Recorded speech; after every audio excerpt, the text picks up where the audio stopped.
सत श्री अकाल जी दा खालस टीवी देखने वाले देश दुनिया के साढ़े सारे दर्शकों का बहुत बहुत स्वागत है। एमरजेंसी बुलेटिन के नाल मैं हरशरण कौर। अज इस खास बुलेटिन में दसांगे तुहानूं पंजाब भारत ते दुनिया भर दी सारियां वड्डियां ताज़ा ते अहम खबरां। शुरुआत पंजाब दी खास खबरां तो करांगे, पर उस तो भी पहला अज असीं बजट बारे तुहानूं गल दसांगे। अज भारत सरकार दा बजट पेश होया है। मोदी सरकार दे कार्यकाल दा आखिरी बजट इसनूं कहा जा सकदा है। इहदे विच की महंगा की सस्ता होया है। पंजाब नूं मुख मंत्री भगवंत मान कहंदे बिल्कुल कुछ नहीं मिलिया। पहला गणतंत्र दिहाड़े दे विचों पंजाब नूं बाहर कढिया गया, हुण बजट चों ही बाहर कढ दित्ता गया। पश्चिमी बंगाल दे मुख मंत्री होण, बिहार दे होण, वख-वख सूबिਆਂ ਦੇ ਜਿਹੜੇ विरोधी तरह के मुख मंत्री ने सब ने इल्जाम लाए ने भारत सरकार ते कि उन्हां नूं कुछ नहीं मिलिया। किसानां ने भी रोसा जाहिर किया कि इस बजट दे विच किसानां नूं कुछ नहीं मिलिया। लगदा है सरकार किसानां तो खेती अंदोलन दा बदला लै रही है। सो वख-वख तरह के प्रतिक्रम सामने आ रहे ने। नशिਆਂ ਨੂੰ ਲੈ ਕੇ पंजाब के राज्यपाल ने एक वड्डा बयान दिता है। बहुत ही गंभीर बयान है कि नशा पंजाब के स्कूलों विच भी दाखिल हो गया है। जनरल स्टोरां ते नशा विक रहा है। पंजाब राज महिला कमिशन की चेयरपर्सन मनीषा गुलाटी नूं हटा दिता गया है। इस तो बाद किहड़ा नाम सामने आऊगा सुन के तुसीं भी हैरान रह जाओगे। हो सकता है कि पंजाब सरकार एक वड्डे चेहरे नूं इस वड्डे अहुदे ते बिठा देवे। खबरां विस्तार दे नाल गल पहला अज पेश किए गए केंद्री बजट की करांगे। वित्त मंत्री निर्मला सीतारमन ने संसद विच देश का आम बजट 2023-24 पेश किया। जा कह सकते हैं कि मोदी सरकार दे दूसरे कार्यकाल का आखिरी साल है ते 10 सालों दे विच मोदी सरकार ने अपना आखिरी बजट पेश किया है। अगे सरकार किहदी बननी है वो तो हुण भारत के नागरिकों को पता है, पर हाल की घड़ी मोदी सरकार का आखिरी बजट है। इस दौरान मध्य वर्ग दीआं नज़रां जिस गल ते केंद्रित सन, वित्त मंत्री ने उहदा ऐलान किया है। निर्मला सीतारमन ने आमदन कर दे विच वड्डी छूट का ऐलान करते हुए हुण 7 लाख रुपये तक की आमदन नूं टैक्स मुक्त करन दा प्रस्ताव रखिया। यानी कि जिन्हां दी एक साल दे विच 7 लाख तक की आमदन है उते इनकम टैक्स रिटर्न नहीं भरनी पेगी। मध्य वर्ग नूं 5 लाख तक कोई टैक्स नहीं देना पैंदा ते हुण 7 लाख तक नहीं देना पऊगा। 7 लाख रुपये तक की छूट सिर्फ नवीं टैक्स प्रणाली अपनाउण वालियां नूं ही होएगी। की गुंझलदार गल है, ਇਹਦੇ बारे भी आपां तुहानूं समझावांगे, पर एक वक्री रिपोर्ट दे विच, क्योंकि बुलेटिन दे विच बहुत ही ज्यादा फिर लंबा चौड़ा विस्तार हो जाता है। हुण तुहानूं असीं दस दिंदे हां कि किहड़े-किहड़े वड्डे ऐलान कीते गए ने। सब तो पहला तो तुहानूं दस ही चुके हां कि टैक्स नूं लैके, इनकम टैक्स नूं लैके जिहड़ा हैगा वड्डी राहत दित्ती गई है। मुलाजमां नूं 7 लाख की आमदन है जिहदी सालाना, उहनूं कोई टैक्स नहीं भरना पेगा। पहला 30,000 तो वध टैक्स भरना पैंदा सी। रेलवे बजट के लिए 240 लाख करोड़ रुपये का प्रबंध किया गया। 13-14 के मुकाबले रेलवे बजट के 9 गुणा वाधा किया गया। मुफ्त अनाज योजना के तहत लोगों को 1 साल होर मुफ्त अनाज मिलेगा। ढांचागत विकास के लिए 10,000 करोड़ रुपये का प्रबंध किया गया। PM आवास योजना के 66% वाधा 79,000 करोड़ रुपये दिते गए ने। खेती लई कर्ज वधा के 20 लाख करोड़ रुपये किया जाऊगा।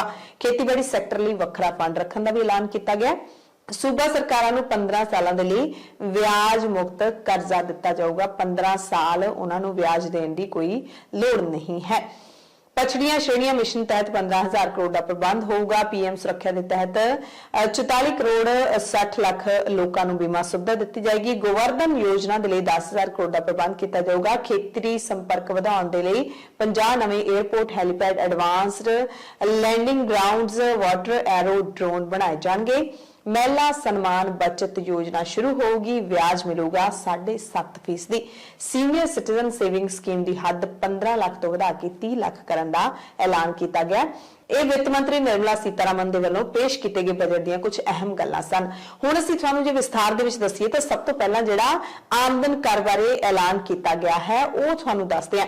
7 ਲੱਖ ਰੁਪਏ ਤੱਕ ਜਿਹਦੀ ਕਮਾਈ ਹੁੰਦੀ ਹੈ ਉਹਨੂੰ ਕੋਈ ਟੈਕਸ ਨਹੀਂ ਦੇਣਾ ਪਊਗਾ। ਇਨਕਮ ਟੈਕਸ ਦੀ ਛੋਟ 5 ਤੋਂ ਵਧਾ ਕੇ 7 ਲੱਖ ਕਰ ਦਿੱਤੀ ਗਈ ਹੈ।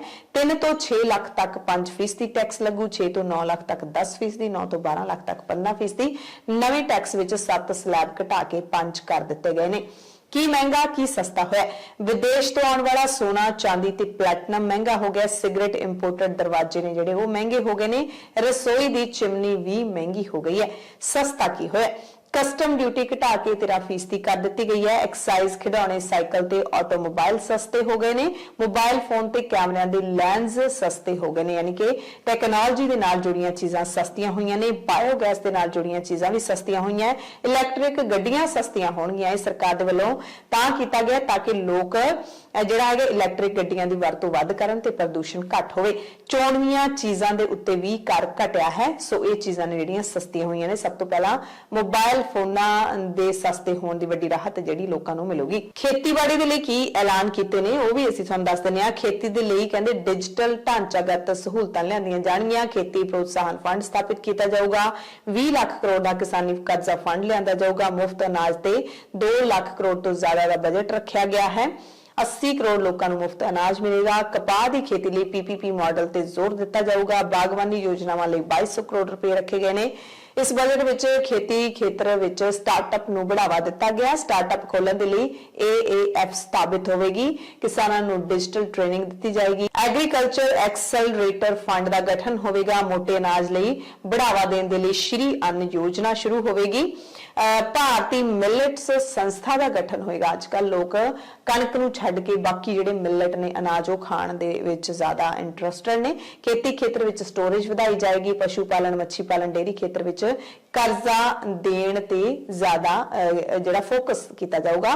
ਕਰਨਾਟਕਾ ਦੇ ਵਿੱਚ ਸੋਕੇ ਲਈ 5300 ਕਰੋੜ ਰੁਪਏ ਦਿੱਤੇ ਜਾਣਗੇ।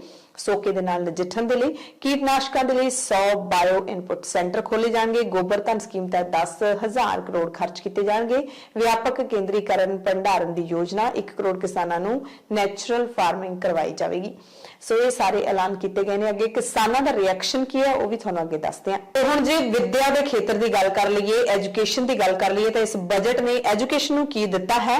ਦੇਸ਼ ਦੇ ਵਿੱਚ 157 ਨਵੇਂ ਨਰਸਿੰਗ ਕਾਲਜ ਬਣਾਉਣ ਦਾ ਦਾਅਵਾ ਕੀਤਾ ਗਿਆ। 157 ਮੈਡੀਕਲ ਕਾਲਜਾਂ ਚੋਂ 140 ਨਰਸਿੰਗ ਕਾਲਜ ਹੋਣਗੇ, ਯਾਨੀ ਕਿ 157 ਮੈਡੀਕਲ ਕਾਲਜ, ਇਹਨਾਂ ਦੇ ਵਿੱਚੋਂ 140 ਨਰਸਿੰਗ ਕਾਲਜ ਹੋਣਗੇ। ਨੈਸ਼ਨਲ ਡਿਜੀਟਲ ਲਾਇਬ੍ਰੇਰੀ ਬਣਾਈ ਜਾਏਗੀ ਮੈਡੀਕਲ ਉਪਕਰਨ ਦੇ ਲਈ।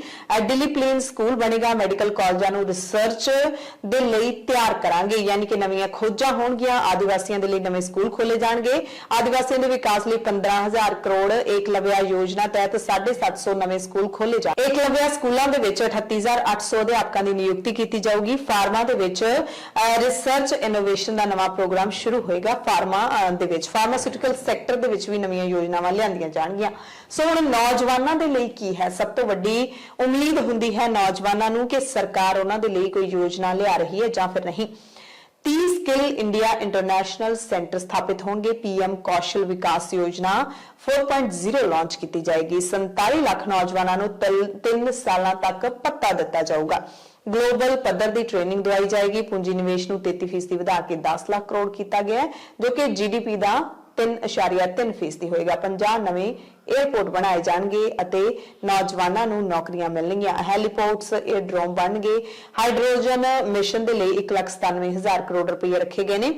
ਵਾਹਨ ਸਕ੍ਰੈਪਿੰਗ ਨੀਤੀ ਲਈ ਸੂਬਿਆਂ ਨੂੰ ਸਹਾਇਤਾ ਦਿੱਤੀ ਜਾਊਗੀ। ਸ਼ਹਿਰਾਂ ਦੇ ਵਿੱਚ ਨਾਲਿਆਂ ਦੀ ਸਫਾਈ ਦੀ ਨਵੀਂ ਯੋਜਨਾ ਲਿਆਂਦੀ ਜਾਏਗੀ। 2047 ਤੱਕ ਅਨੀਮੀਆ ਖਤਮ ਕਰਨ ਦਾ ਟੀਚਾ ਮਿੱਥਿਆ ਗਿਆ। ਗਰੀਬ ਕੈਦੀਆਂ ਦੀ ਜ਼ਮਾਨਤ ਦਾ ਪੈਸਾ ਸਰਕਾਰ ਦੇਵੇਗੀ। PM ਆਵਾਸ ਯੋਜਨਾ ਦਾ ਖਰਚ 79,000 ਕਰੋੜ। KYC ਦੀ ਪ੍ਰਕਿਰਿਆ ਸੌਖੀ ਕੀਤੀ ਜਾਊਗੀ।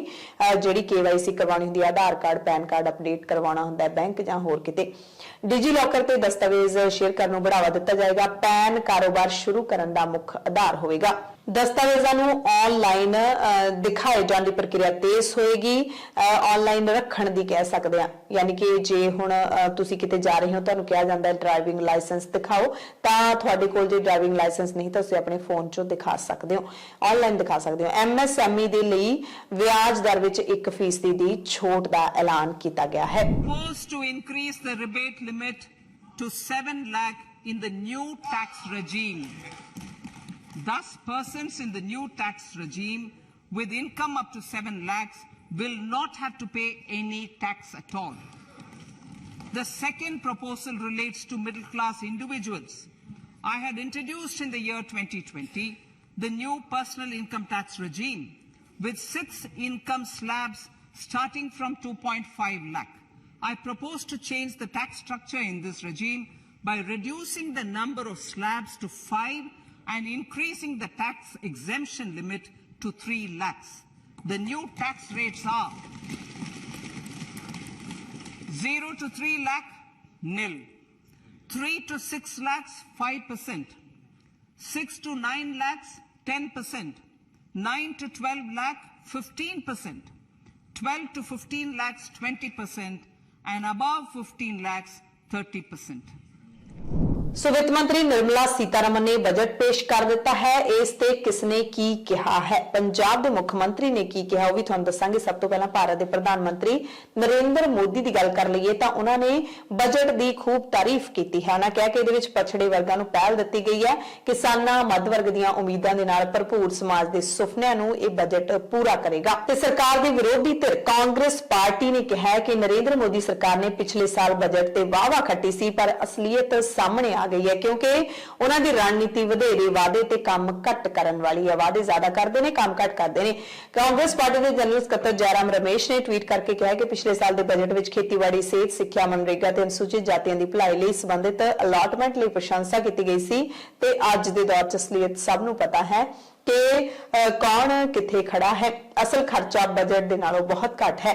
ਇਸ ਦੌਰਾਨ ਪੱਛਮੀ ਬੰਗਾਲ ਦੀ ਮੁੱਖ ਮੰਤਰੀ ਮਮਤਾ ਬੈਨਰਜੀ ਨੇ ਵੀ ਬਜਟ ਦੀ ਆਲੋਚਨਾ ਕੀਤੀ ਹੈ ਤੇ ਇਸ ਨੂੰ ਗਰੀਬ ਤੇ ਮੱਧ ਵਰਗ ਵਿਰੋਧੀ ਕਰਾਰ ਦਿੱਤਾ ਹੈ। ਪੰਜਾਬ ਦੇ ਮੁੱਖ ਮੰਤਰੀ ਭਗਵੰਤ ਮਾਨ ਨੇ ਦੱਸਿਆ ਹੈ ਕਿ ਕੇਂਦਰੀ ਬਜਟ ਦੇ ਵਿੱਚ ਪੰਜਾਬ ਦੇ ਲਈ ਕੀ ਦਿੱਤਾ ਗਿਆ ਹੈ। ਮੁੱਖ ਮੰਤਰੀ ਭਗਵੰਤ ਮਾਨ ਨੇ ਸਖਤ ਟਿੱਪਣੀ ਕੀਤੀ ਹੈ। ਉਹਨਾਂ ਨੇ ਕਿਹਾ ਕਿ ਕੇਂਦਰ ਸਰਕਾਰ ਨੇ ਇੱਕ ਵਾਰ ਮੁੜ ਤੋਂ ਪੰਜਾਬ ਨੂੰ ਨਜ਼ਰਅੰਦਾਜ਼ ਕੀਤਾ ਹੈ। ਪਹਿਲਾਂ ਗਣਤੰਤਰ ਦਿਹਾੜੇ ਦੀ ਪਰੇਡ ਚੋਂ ਬਾਹਰ ਕਰ ਦਿੱਤਾ ਗਿਆ ਤੇ ਹੁਣ ਬਜਟ ਚੋਂ ਹੀ ਪੰਜਾਬ ਨੂੰ ਬਾਹਰ ਕਰ ਦਿੱਤਾ ਗਿਆ। ਉਹਨਾਂ ਕਿਹਾ ਕਿ ਮੈਂ BSF ਦੇ ਅਪਗ੍ਰੇਡੇਸ਼ਨ, ਆਧੁਨਿਕ ਬਣਾਉਣ ਅਤੇ ਐਂਟੀ ਡਰੋਨ ਸਿਸਟਮ ਦੇ ਲਈ 1000 ਕਰੋੜ ਮੰਗੇ ਸੀ, ਪਰ ਬਜਟ ਦੇ ਵਿੱਚ ਇਸ ਤੇ ਕੋਈ ਧਿਆਨ ਨਹੀਂ ਦਿੱਤਾ ਗਿਆ।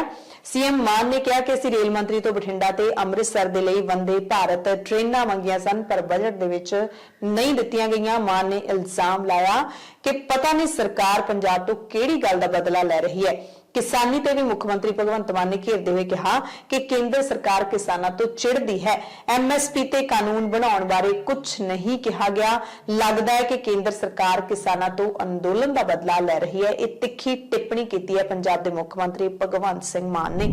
बड़े दुख से कहना पड़ रहा है कि उसमें पंजाब का कोई नामो निशान ही नहीं है। इससे पहले 26 जनवरी की झांकी पंजाब की गायब थी, रिपब्लिक डे से पंजाब गायब था, अब देश के बजट से पंजाब गायब है। ये समझ नहीं आती कौन सा बदला ले रहे हैं ये पंजाबियों से। हमने, क्योंकि बॉर्डर स्टेट है, हमने 1000 करोड़ रुपए की मांग की थी कि BSF उनको अपग्रेड करने के लिए, मॉडर्नाइजेशन करने के लिए बॉर्डर की, क्योंकि ड्रोन वगैरह बहुत आते हैं, एंटी ड्रोन सिस्टम लॉन्च करने के लिए, उसका नाम भी नहीं लिया गया। 90% कुर्बानियाँ देश को आज़ाद करवाने में और अभी भी देश की आज़ादी को कायम रखने में हम कुर्बानियाँ दे रहे हैं। तो ऐसा पंजाब के साथ अन्याय जो है वो अच्छा नहीं है। और हम जब डिमांड फॉर ग्रांट्स बजट पे डिबेट चलेगी तो हमारे जो साथी सांसद हैं राज्यसभा में, हम ये बातें माननीय वित्त मंत्री जी को याद कराएंगे। पंजाब के मुख्यमंत्री तो बाद दिल्ली के मुख्यमंत्री और आम आदमी पार्टी के कौमी कन्वीनर अरविंद केजरीवाल की गल कर लईए तो उन्होंने भी केंद्रीय बजट की निंदा की। उन्होंने कहा कि दिल्ली को इस बजट ने कुछ नहीं दिता। केजरीवाल ने कहा कि इस बजट में महंगाई तो भी कोई राहत नहीं है, यह बजट महंगाई वधाऊगा, बेरोजगारी को दूर करने की कोई ठोस योजना नहीं है। टिप्पणी की कि सिक्ख्या बजट 2.64% तो घटा के 2.5% करना मंदभागा है। सेहत बजट को भी कदे घटा दिता गया, 2.2 तो घटा के 1.98% करना भी नुकसानदेह है। उन्होंने केंद्र सरकार ते दिल्ली नाल भी मतरेई मां वाला सलूक करने का दोष लाया। उन्होंने कहा कि दिल्ली के लोगों नाल फिर तो मतरेई मां वाला सलूक। दिल्ली के लोगों ने पिछले साल 1 करोड़ 75 लाख तो वध दा इनकम टैक्स अदा किया है, उहदे विचों सिर्फ 325 करोड़ रुपये ही दिल्ली के विकास लई दिते गए ने। यह दिल्ली के लोगों नाल घोर बेइंसाफी है। कम से कम जिन्ना उन्होंने टैक्स अदा किया उन्ना तो देना चाहिए सी, उस नालों वध नहीं दिता जी। अदाकार शत्रुघ्न सिन्हा ने भी इस बजट ते तिखी टिप्पणी की है कि बजट दे विच सिर्फ हम दो हमारे दो दा खास ध्यान रखा गया, यानी कि उद्योगपति ਕਰੋੜਪਤੀਆਂ ਦਾ ਧਿਆਨ ਰੱਖਿਆ ਗਿਆ ਹੈ ਤੇ ਆਪਣਾ ਧਿਆਨ ਰੱਖਿਆ ਸਰਕਾਰ ਨੇ। ਡੀਜ਼ਲ ਪੈਟਰੋਲ ਤੇ ਕਹਿੰਦੇ ਕੋਈ ਗੱਲ ਨਹੀਂ ਕੀਤੀ ਗਈ। ਬਹੁਤ ਸਾਰੇ ਕੈਦੀ ਜੇਲ੍ਹਾਂ 'ਚ ਪਏ ਨੇ, ਉਹਨਾਂ ਦੀ ਕੋਈ ਗੱਲ ਨਹੀਂ ਕੀਤੀ ਗਈ। ਨਵਜੋਤ ਸਿੰਘ ਸਿੱਧੂ ਦੀ ਰਿਹਾਈ ਦਾ ਉਹਨਾਂ ਨੇ ਖਾਸ ਤੌਰ ਤੇ ਜ਼ਿਕਰ ਕੀਤਾ। ਇਸੇ ਤਰ੍ਹਾਂ ਬਿਹਾਰ ਦੇ ਡਿਪਟੀ ਸੀਐਮ ਤੇਜਸਵੀ ਯਾਦਵ ਬੋਲੇ ਨੇ, ਕਹਿੰਦੇ ਬਿਹਾਰ ਦੇ ਲਈ ਇਸ ਬਜਟ ਦੇ ਵਿੱਚ ਕੁਝ ਨਹੀਂ ਹੈ। ਪੰਜਾਬ ਦੇ ਵਿੱਤ ਮੰਤਰੀ ਹਰਪਾਲ ਸਿੰਘ ਚੀਮਾ ਨੇ ਵੀ ਨਾਖੁਸ਼ੀ ਪ੍ਰਗਟ ਕਰਦਿਆਂ ਕਿਹਾ ਕਿ ਇਸ ਬਜਟ ਨੇ ਪੰਜਾਬ ਦੇ ਕਿਸਾਨਾਂ ਨੌਜਵਾਨਾਂ ਦਾ ਸੁਪਨਾ ਪੂਰਾ ਨਹੀਂ ਕੀਤਾ। ਇਸ ਬਜਟ ਨੇ ਪੰਜਾਬ ਨੂੰ ਨਿਰਾਸ਼ ਕੀਤਾ ਹੈ। ਪੰਜਾਬ ਦੀ ਇੱਕ ਵੀ ਮੰਗ ਕੇਂਦਰ ਸਰਕਾਰ ਨੇ ਪ੍ਰਵਾਨ ਨਹੀਂ ਕੀਤੀ। ਕਿਸਾਨ ਵੀ ਇਸ ਬਜਟ ਤੋਂ ਨਿਰਾਸ਼ ਨਜ਼ਰ ਆਏ ਨੇ। ਕਿਸਾਨਾਂ ਨੇ ਕਿਹਾ ਕਿ ਸਰਕਾਰ ਤੋਂ ਜਿਸ ਤਰ੍ਹਾਂ ਦੀ ਉਮੀਦ ਸੀ ਉਸ ਤਰ੍ਹਾਂ ਦਾ ਬਜਟ ਨਹੀਂ ਆਇਆ। ਇਹ ਕਹਿੰਦੇ ਸਾਨੂੰ ਐਤਕੀ ਉਮੀਦ ਸੀ ਕਿ ਸਰਕਾਰ ਦਾ ਆਖਰੀ ਬਜਟ ਹੈਗਾ ਆ ਉਹਨਾਂ ਦੇ ਕਾਰਜਕਾਲ ਦਾ, ਉਮੀਦ ਸੀ ਕਿ ਕੁਝ ਚੰਗਾ ਦੇਣਗੇ ਕਿਸਾਨਾਂ ਦੇ ਲਈ, ਪਰ ਨਹੀਂ ਦਿੱਤਾ ਗਿਆ। ਕਿਸਾਨ ਮਜ਼ਦੂਰ ਸੰਘਰਸ਼ ਕਮੇਟੀ ਦੇ ਸੂਬਾ ਜਨਰਲ ਸਕੱਤਰ ਸਰਵਣ ਸਿੰਘ ਪੰਧੇਰ ਤੇ ਪ੍ਰਧਾਨ ਸਤਨਾਮ ਸਿੰਘ ਪੰਨੂ ਨੇ ਵੀ ਤਿੱਖੀ ਪ੍ਰਤੀਕਿਰਿਆ ਦਿੰਦਿਆਂ ਕਿਹਾ ਕਿ ਸਰਕਾਰ ਵੱਲੋਂ ਪੇਸ਼ ਕੀਤੇ ਗਏ ਬਜਟ ਨੂੰ ਆਮ ਬਜਟ ਕਹਿਣਾ ਵੀ ਗਲਤ ਹੋਊਗਾ, ਕਿਉਂਕਿ ਕਿਸਾਨਾਂ ਤੇ ਮਜ਼ਦੂਰਾਂ ਦੇ ਲਈ ਇਸ ਬਜਟ 'ਚ ਕੁਝ ਵੀ ਨਹੀਂ ਹੈ। ਉਹਨਾਂ ਕਿਹਾ ਕਿ ਮੋਦੀ ਸਰਕਾਰ ਦਿੱਲੀ ਮੋਰਚੇ 'ਚ ਮਿਲੀ ਹਾਰ ਦਾ ਬਦਲਾ ਕਿਸਾਨਾਂ ਤੇ ਮਜ਼ਦੂਰਾਂ ਤੋਂ ਲੈ ਰਹੀ ਹੈ। ਝੋਨੇ ਦੇ ਫਸਲੀ ਚੱਕਰ 'ਚੋਂ ਕੱਢਣ ਲਈ 23 ਫਸਲਾਂ ਤੇ ਐਮਐਸਪੀ ਦੇਣ ਤੇ ਸਵਾਮੀਨਾਥਨ ਕਮਿਸ਼ਨ ਦੀ ਰਿਪੋਰਟ ਮੁਤਾਬਿਕ ਭਾਅ ਦੇਣ ਦੀ ਗੱਲ ਬਜਟ ਦੇ ਵਿੱਚ ਨਹੀਂ ਕੀਤੀ ਗਈ। ਖੁਦਕੁਸ਼ੀਆਂ ਦਾ ਵੱਡਾ ਕਾਰਨ ਬਣੇ ਹੋਏ ਕਿਸਾਨਾਂ ਮਜ਼ਦੂਰਾਂ ਦਾ ਕਰਜ਼ਾ ਖਤਮ ਕਰਨ ਦੀ ਕੋਈ ਤਜਵੀਜ਼ ਨਹੀਂ ਹੈ। ਖੇਤੀ ਮਸ਼ੀਨਰੀ, ਕੀਟਨਾਸ਼ਕ ਖਾਦਾਂ ਅਤੇ ਸਬਸਿਡੀ 'ਚ ਕੋਈ ਵਾਅਦਾ ਨਹੀਂ ਕੀਤਾ ਗਿਆ। ਮਨਰੇਗਾ ਤਹਿਤ ਰਜਿਸਟਰਡ 32 ਕਰੋੜ ਦੇ ਕਰੀਬ ਮਜ਼ਦੂਰਾਂ ਦੇ ਲਈ ਮਨਰੇਗਾ ਤਹਿਤ ਬਣਦਾ ਬਜਟ ਨਹੀਂ ਹੈ। ਇਨਕਮ ਟੈਕਸ ਤੇ ਦਿੱਤੀਆਂ ਕੁਝ ਛੋਟਾਂ ਵੀ ਨਵੇਂ ਟੈਕਸ ਸਿਸਟਮ ਤੋਂ ਮਿਲਣਗੀਆਂ, ਪਰ ਨਵੇਂ ਟੈਕਸ ਸਿਸਟਮ ਦੇ ਵਿੱਚ HR, FD, ਬੀਮੇ, ਬਚਤ ਪੱਤਰ ਤੇ ਛੋਟ ਨਹੀਂ ਮਿਲੂਗੀ, ਹਾਲਾਂਕਿ ਪੁਰਾਣਾ ਸਿਸਟਮ ਵੀ ਰਹੇਗਾ। ਕਹੇ ਸਾਨੂੰ ਆਸ ਹੈ ਕਿ ਸਰਕਾਰ ਨਵੇਂ ਸਿਸਟਮ ਰਾਹੀਂ ਲੁੱਟ ਦਾ ਨਵਾਂ ਰਾਹ ਤਿਆਰ ਕਰ ਰਹੀ ਹੈ, ਜੋ ਸਮਾਂ ਆਉਣ ਤੇ ਪਤਾ ਚੱਲ ਜਾਊਗਾ।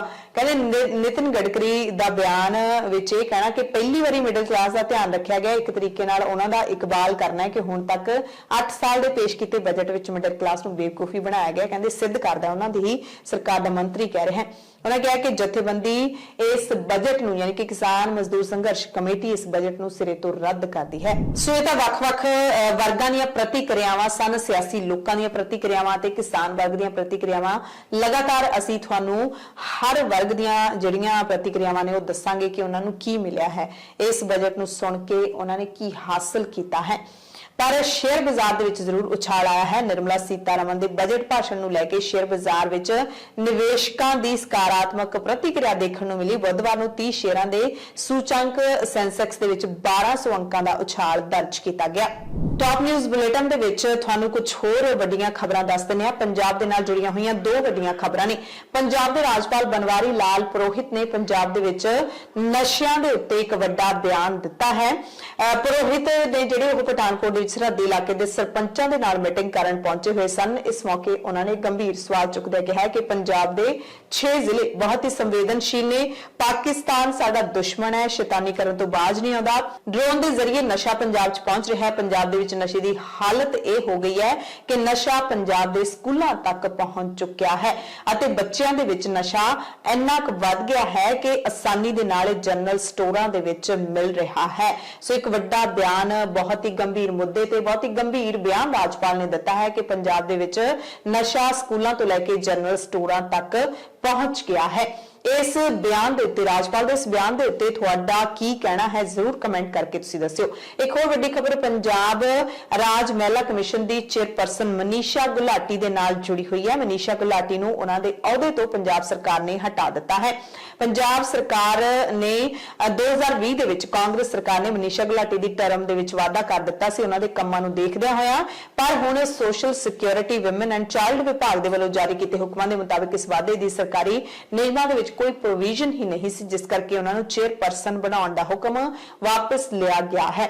ਇੱਕ ਵੱਡਾ ਝਟਕਾ ਹੈ ਚੇਅਰਪਰਸਨ ਮਨੀਸ਼ਾ ਗੁਲਾਟੀ ਦੇ ਲਈ, ਕਿਉਂਕਿ ਪੰਜਾਬ ਸਰਕਾਰ ਜਦੋਂ ਤੋਂ ਪੰਜਾਬ ਸਰਕਾਰ ਬਦਲੀ ਹੈ, ਪੰਜਾਬ ਦੇ ਵਿੱਚ ਕਾਂਗਰਸ ਤੋਂ ਬਾਅਦ ਆਮ ਆਦਮੀ ਪਾਰਟੀ ਦੀ ਸਰਕਾਰ ਆਈ ਹੈ, ਤਾਂ ਮਨੀਸ਼ਾ ਗੁਲਾਟੀ ਜਿਹੜਾ ਹੈਗਾ ਸਿੱਧੇ ਤੌਰ ਤੇ ਲਗਾਤਾਰ ਇਸ ਗੱਲ ਦੇ ਸੰਕੇਤ ਦਿੰਦੇ ਰਹਿੰਦੇ ਸਨ ਕਿ ਉਹਨਾਂ ਨੂੰ ਹਟਾਉਣ ਦੀ ਲਗਾਤਾਰ ਕੋਸ਼ਿਸ਼ ਕੀਤੀ ਜਾ ਰਹੀ ਹੈ, ਪਰ ਉਹ ਵੀ ਡਟੇ ਹੋਏ ਨੇ। ਆਖਿਰਕਾਰ ਆਮ ਆਦਮੀ ਪਾਰਟੀ ਦੀ ਸਰਕਾਰ ਨੇ ਆਪਣੀ ਪੁਗਾ ਲਈ ਹੈ ਤੇ ਹੁਣ ਇਸ ਤੋਂ ਬਾਅਦ ਸਵਾਲ ਇਹ ਉੱਠਦਾ ਹੈ ਕਿ ਹੁਣ ਇਸ ਅਹੁਦੇ ਦੇ ਉੱਤੇ ਆਮ ਆਦਮੀ ਪਾਰਟੀ ਆਪਣੀ ਸਰਕਾਰ ਦੀ ਕਿਹੜੀ ਜਿਹੜੀ ਔਰਤ ਹੈ, ਕਿਹੜੀ ਮਹਿਲਾ ਹੈ, ਉਸ ਨੂੰ ਬਿਠਾਵੇਗੀ। ਹਾਲਾਂਕਿ ਆਮ ਆਦਮੀ ਪਾਰਟੀ ਦੀ ਸਰਕਾਰ ਦੇ ਨਾਲ ਜੁੜੀਆਂ ਜਿੰਨੀਆਂ ਮਹਿਲਾਵਾਂ ਨੇ ਉਹ ਵਿਧਾਇਕਾਂ ਨੇ ਜਾਂ ਫਿਰ ਮੰਤਰੀਆਂ ਨੇ ਤੇ ਵਿਧਾਇਕ ਤੇ ਮੰਤਰੀ ਹੁੰਦੇ ਹੋਏ ਕੋਈ ਵੀ ਕਮਿਸ਼ਨ ਦੀ ਚੇਅਰਪਰਸਨ ਦੇ ਅਹੁਦੇ ਤੇ ਨਹੀਂ ਬੈਠ ਸਕਦਾ। ਪਰ ਇੱਕ ਨਾਮ ਅਜਿਹਾ ਜ਼ਰੂਰ ਹੈ ਜਿਸ ਦੇ ਕੋਲ ਕੋਈ ਅਹੁਦਾ ਨਹੀਂ ਹੈ, ਉਹਨਾਂ ਕੋਲ ਸਿਰਫ ਇੱਕ ਸਟੇਟਸ ਹੈ ਮੁੱਖ ਮੰਤਰੀ ਦੀ ਪਤਨੀ ਹੋਣ ਦਾ। ਨਾਮ ਹੈ ਡਾਕਟਰ ਗੁਰਪ੍ਰੀਤ ਕੌਰ। ਹੋ ਸਕਦਾ ਹੈ, ਸਿਰਫ ਸਾਡਾ ਅੰਦਾਜ਼ਾ ਹੈ, ਹੋ ਸਕਦਾ ਹੈ ਕਿ ਡਾਕਟਰ ਗੁਰਪ੍ਰੀਤ ਕੌਰ ਨੂੰ ਆਉਂਦੇ ਦਿਨਾਂ ਦੇ ਵਿੱਚ ਪੰਜਾਬ ਰਾਜ ਮਹਿਲਾ ਕਮਿਸ਼ਨ ਦੀ ਚੇਅਰਪਰਸਨ ਬਣਾਇਆ ਜਾਵੇ। ਮਨੀਸ਼ਾ ਗੁਲਾਟੀ ਨੂੰ ਇਸ ਅਹੁਦੇ ਤੋਂ ਹਟਾ ਦਿੱਤਾ ਗਿਆ ਹੈ। ਜਦੋਂ ਕਾਂਗਰਸ ਦੀ ਸਰਕਾਰ ਸੀ ਉਦੋਂ ਮਨੀਸ਼ਾ ਗੁਲਾਟੀ ਕਾਂਗਰਸ ਪਾਰਟੀ ਦੇ ਵਿੱਚ ਹੋਇਆ ਕਰਦੇ ਸਨ। ਜਦੋਂ ਲੰਗੀਆਂ ਵਿਧਾਨ ਸਭਾ ਚੋਣਾਂ ਨੇ ਉਸ ਤੋਂ ਪਹਿਲਾਂ ਉਹਨਾਂ ਨੇ ਬੀਜੇਪੀ ਦਾ ਪੱਲਾ ਫੜ ਲਿਆ ਸੀ ਅਤੇ ਆਮ ਆਦਮੀ ਪਾਰਟੀ ਦੀ ਸਰਕਾਰ ਦੇ ਨਾਲ ਇਸ ਕਮਿਸ਼ਨ ਦਾ ਕੋਈ ਬਹੁਤਾ ਤਾਲਮੇਲ ਨਹੀਂ ਬੈਠ ਰਿਹਾ ਸੀ।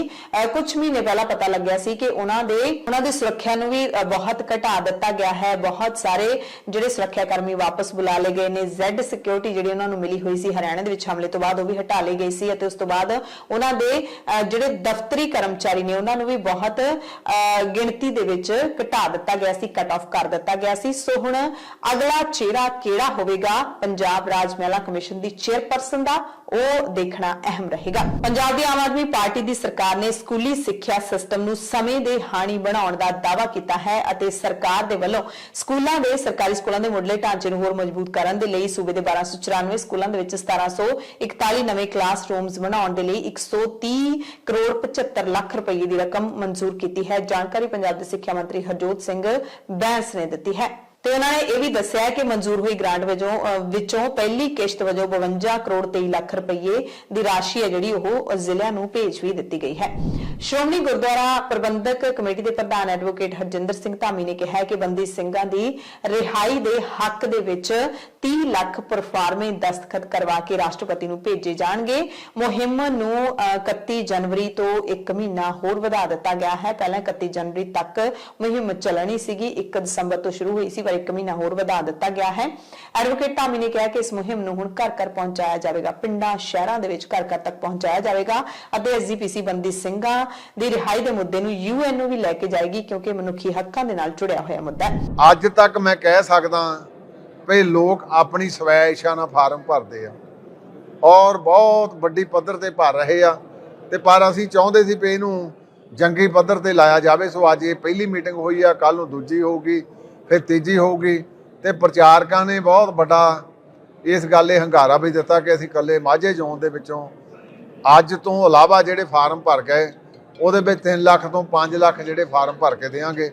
ਸੋ ਇਹਨੂੰ ਅਸੀਂ ਹੁਣ ਜੰਗੀ ਪੱਧਰ ਤੇ ਮੈਂਬਰ ਸਾਹਿਬਾਨਾਂ ਦੀ ਵੀ ਡਿਊਟੀਆਂ ਲਾਈਆਂ ਕਿ ਤੁਸੀਂ ਵੀ ਆਪਣਾ ਜਿਹੜਾ ਇਹਦੇ ਵਿੱਚ ਯੋਗਦਾਨ, ਬਾਕੀ ਸਾਰੇ ਕਾਰ ਛੱਡ ਕੇ ਆਪਣਾ ਯੋਗਦਾਨ ਪਾਓ। ਤੋ ਸ਼੍ਰੋਮਣੀ ਗੁਰਦੁਆਰਾ ਪ੍ਰਬੰਧਕ ਕਮੇਟੀ ਵੱਲੋਂ ਸ਼ੁਰੂ ਤੋਂ ਹੀ ਇਸ ਮੁਹਿੰਮ ਲਈ ਜਿਹੜੇ ਯਤਨ ਆਰੰਭੇ ਆ ਉਹ ਸਾਡੇ ਯਤਨ ਇਦਾਂ ਜਾਰੀ ਰਹਿਣ। ਤੇ ਉਧਰ ਬੰਦੀ ਸਿੰਘਾਂ ਦੀ ਰਿਹਾਈ ਨੂੰ ਲੈ ਕੇ ਚੰਡੀਗੜ੍ਹ ਮੋਹਾਲੀ ਬਾਰਡਰ ਦੇ ਉੱਤੇ ਮੋਰਚਾ ਵੀ ਲਗਾਤਾਰ ਚੱਲ ਰਿਹਾ ਹੈ ਤੇ ਹੁਣ ਕਿਸਾਨ ਮਜ਼ਦੂਰ ਸੰਘਰਸ਼ ਕਮੇਟੀ ਨੇ ਵੀ ਆਪਣੇ ਜਥੇ ਇਸ ਮੋਰਚੇ ਦੇ ਵਿੱਚ ਭੇਜ ਦਿੱਤੇ ਨੇ। ਅੰਮ੍ਰਿਤਸਰ, ਗੁਰਦਾਸਪੁਰ, ਤਰਨਤਾਰਨ ਅਤੇ ਫਿਰੋਜ਼ਪੁਰ ਤੋਂ ਜਥੇਬੰਦੀ ਦੀ ਅਗਵਾਈ ਦੇ ਵਿੱਚ ਕਾਫਲਾ ਮੋਰਚੇ ਤੇ ਪਹੁੰਚਿਆ ਹੈ। ਆਮਦਨ ਕਰ ਵਿਭਾਗ ਦੀਆਂ ਟੀਮਾਂ ਨੇ ਬੁੱਧਵਾਰ ਨੂੰ ਵੀ 6 ਤੋਂ 7 ਥਾਵਾਂ ਤੇ ਗਿਰਜਾ ਘਰਾਂ ਅਤੇ ਪੰਜਾਬ ਦੇ ਅਖੌਤੀ ਪਾਸਟਰਾਂ ਦੇ ਟਿਕਾਣਿਆਂ ਤੇ ਲਗਾਤਾਰ ਛਾਪੇ ਜਾਰੀ ਰੱਖੇ। ਇਹ ਛਾਪੇਮਾਰੀ ਮੰਗਲਵਾਰ ਨੂੰ ਸ਼ੁਰੂ ਹੋਈ ਸੀ ਤੇ ਬੁੱਧਵਾਰ ਤੱਕ ਜਾਰੀ ਰਹੀ। ਮੰਗਲਵਾਰ ਸ਼ਾਮ ਤੱਕ ਵਿਭਾਗ ਦੀ ਟੀਮ ਨੇ 2 ਕਰੋੜ ਰੁਪਏ ਜ਼ਬਤ ਕਰ ਲਏ ਸਨ। ਆਮਦਨ ਕਰ ਵਿਭਾਗ ਨੇ ਮੰਗਲਵਾਰ ਨੂੰ ਜਲੰਧਰ ਦੇ 2 ਵੱਡੇ ਪਾਦਰੀਆਂ ਦੇ ਟਿਕਾਣਿਆਂ ਤੇ ਛਾਪੇਮਾਰੀ ਕੀਤੀ ਸੀ ਤੇ ਇਹਨਾਂ ਦੇ ਜਿਹੜੇ ਟਿਕਾਣੇ ਨੇ ਉਹ ਇਕੱਲੇ ਜਲੰਧਰ ਸ਼ਹਿਰ ਦੇ ਵਿੱਚ ਨਹੀਂ ਬਲਕਿ ਪੰਜਾਬ ਦੇ ਵੱਖ-ਵੱਖ ਥਾਵਾਂ ਤੇ ਫੈਲੇ ਹੋਏ ਹਨ ਅਤੇ ਪਾਸਟਰ ਬਲਜਿੰਦਰ ਸਿੰਘ ਨੇ ਜਿਹੜੇ ਉਹ ਵਿਵਾਦਾਂ ਦੇ ਵਿੱਚ ਵੀ ਰਹਿਣ ਵਾਲੇ ਪਾਸਟਰ ਨੇ ਤੇ ਪਿਛਲੇ ਸਮੇਂ ਦੌਰਾਨ ਇਹਨਾਂ ਪਾਸਟਰਾਂ ਦੇ ਉੱਤੇ ਧੱਕੇ ਦੇ ਨਾਲ ਦੂਸਰੇ ਧਰਮਾਂ ਦੇ ਲੋਕਾਂ ਨੂੰ ਲਾਲਚ ਦੇ ਨਾਲ ਵਹਿਮਾਂ ਭਰਮਾਂ ਦੇ ਵਿੱਚ ਫਸਾ ਕੇ ਧਰਮ ਬਦਲਵਾਉਣ ਦੇ ਇਲਜ਼ਾਮ ਵੀ ਲੱਗ ਚੁੱਕੇ ਨੇ। ਕਾਂਗਰਸ ਵਿਧਾਇਕ ਸੁਖਪਾਲ ਸਿੰਘ ਖਹਿਰਾ ਨੇ ਇੱਕ ਵਾਰੀ ਫਿਰ ਆਮ ਆਦਮੀ ਪਾਰਟੀ ਦੀ ਸਰਕਾਰ ਨੂੰ ਘੇਰਿਆ ਹੈ। ਖਾਸ ਤੌਰ ਤੇ ਮੁੱਖ ਮੰਤਰੀ ਭਗਵੰਤ ਮਾਨ ਤੇ ਨਿਸ਼ਾਨਾ ਕਸਦਿਆਂ ਕਿਹਾ ਕਿ ਭਗਵੰਤ ਮਾਨ ਵਾਰੀ-ਵਾਰੀ ਬਾਦਲਾਂ ਤੇ ਕੈਪਟਨਾਂ ਦੀਆਂ ਫੋਟੋਆਂ ਐਂਬੂਲੈਂਸਾਂ ਸਾਈਕਲਾਂ ਉੱਤੇ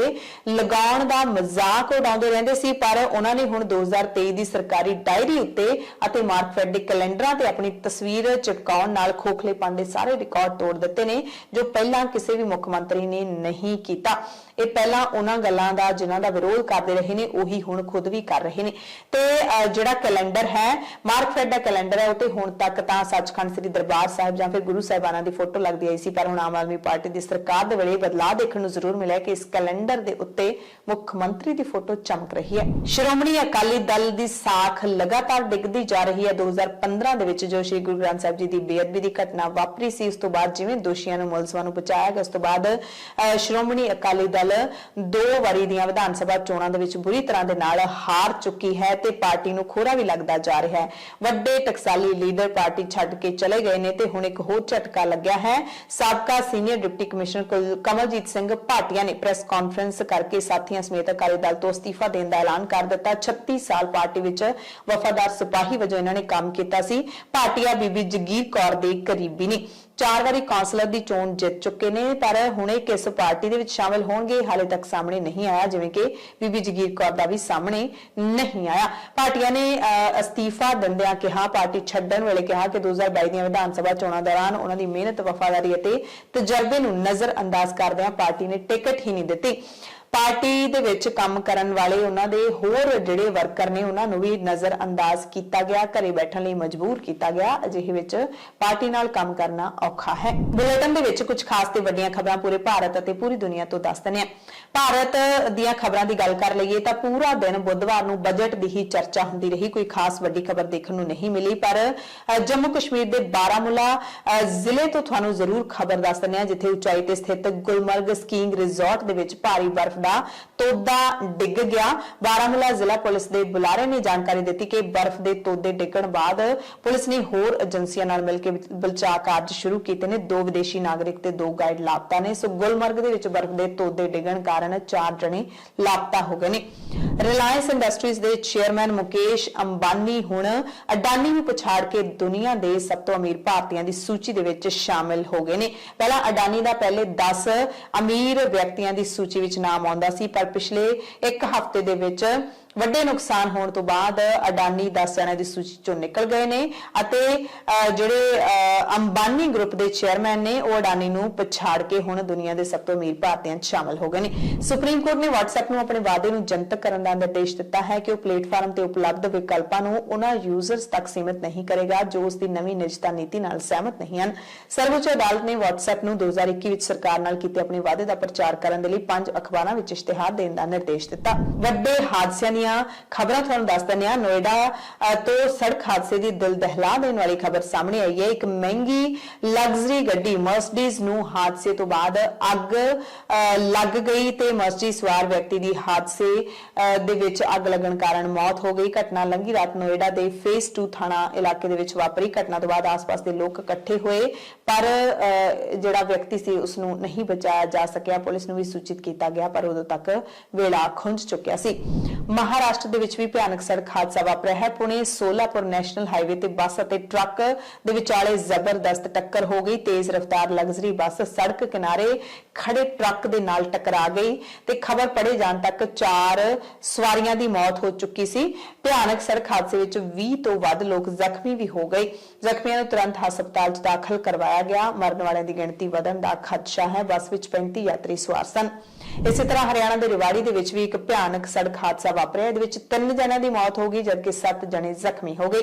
ਜ਼ਖਮੀਆਂ ਦੇ ਵਿੱਚ 3 ਬੱਚੇ ਵੀ ਸ਼ਾਮਲ ਸਨ, ਜਿਨ੍ਹਾਂ ਨੂੰ ਰਿਵਾੜੀ ਟਰਾਮਾ ਸੈਂਟਰ ਦੇ ਵਿੱਚ ਦਾਖਲ ਕਰਵਾਇਆ ਗਿਆ। ਰਿਵਾੜੀ ਜ਼ਿਲ੍ਹੇ ਦੇ ਪਿੰਡ ਰਤਨਥਲ ਦਾ ਇੱਕ ਪਰਿਵਾਰ ਈਕੋ ਕਾਰ ਦੇ ਵਿੱਚ ਸਵਾਰ ਹੋ ਕੇ ਬਾਵਾ ਪਿੰਡ 'ਚ ਵਿਆਹ ਸਮਾਗਮ 'ਚ ਗਿਆ ਹੋਇਆ ਸੀ। ਇਹ ਪਰਿਵਾਰ ਵਿਆਹ 'ਚ ਸ਼ਾਮਲ ਹੋਣ ਤੋਂ ਬਾਅਦ ਵਾਪਸ ਆਪਣੇ ਪਿੰਡ ਜਾ ਰਿਹਾ ਸੀ ਕਿ ਕੋਸਲੀ ਕਨੀਨਾ ਰੋਡ ਉੱਤੇ ਸਥਿਤ ਪਿੰਡ ਗੁਜਰੀਵਾਸ ਨੇੜੇ ਸਾਹਮਣੇੋਂ ਆ ਰਹੀ ਤੇਜ਼ ਰਫ਼ਤਾਰ ਐਸੈਂਟ ਕਾਰ ਨੇ ਈਕੋ ਕਾਰ ਨੂੰ ਟੱਕਰ ਮਾਰ ਦਿੱਤੀ। ਹਾਦਸਾ ਇੰਨਾ ਭਿਆਨਕ ਸੀ ਕਿ ਕਾਰ ਪੂਰੀ ਤਰ੍ਹਾਂ ਦੇ ਨਾਲ ਤਬਾਹ ਹੋ ਗਈ ਅਤੇ ਈਕੋ ਅਤੇ ਐਸੈਂਟ ਦੇ ਡਰਾਈਵਰਾਂ ਸਮੇਤ 3 ਲੋਕਾਂ ਦੀ ਮੌਤ ਹੋ ਗਈ। ਐਮਰਜੈਂਸੀ ਬੁਲੇਟਿਨ ਦੇ ਵਿੱਚ ਤੁਹਾਡੇ ਸਭ ਤੋਂ ਇੱਥੇ ਇਜਾਜ਼ਤ ਚਾਹੁੰਦੇ ਹਾਂ। ਸਵੇਰ ਦੀਆਂ ਖਬਰਾਂ 'ਚ ਫਿਰ ਮਿਲਾਂਗੇ। ਧੰਨਵਾਦ।